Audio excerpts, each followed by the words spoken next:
Dinagsa ang International Floating Book Fair sa Batangas Port kung saan pwedeng pagpilian ang nasa 20,000 book titles. Narito ang report ni Paul Hernandez.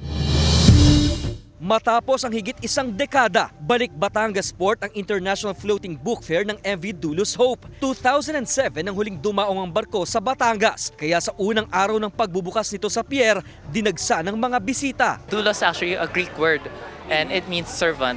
So in each port, we hope that we will be able to servants of hope to the local people that we meet. At kung bookworm ka, may great finds na libro rito. Mula children's book, science book, nobela, spiritual books at marami pang iba. Makabibili mula 30 pesos hanggang 1,200 pesos. Mura na, may unique experience pa ng panoramic view ng karagatan. Maganda siya, parang comic type siya na Bible, so mas nakakainganyo siya basahin.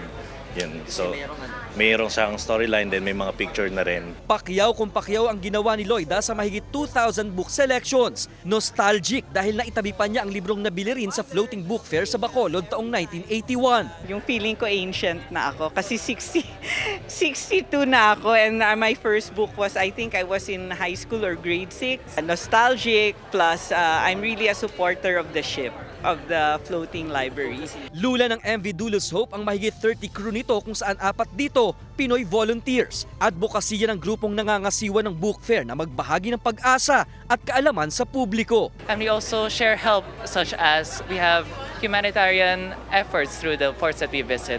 We have drinking water filtration program, we have eyeglass program, and all sorts of orphanage, home for the aged, and we hope, yes, for the charity. At kung pagod sa pamimili, mag-relax sa cafe nila sa barko. 6 pesos ang kailangang bayaran sa PPA at 50 pesos na entrance fee sa book fair. Magtatagal hanggang April 28 ang floating book fair ng MV Dulos Hope sa Batangas Pier bago sila tumulak pa Hong Kong. Kasama si Buhay Adante Jr., Paul Hernandez, Balitang Southern Tagalog.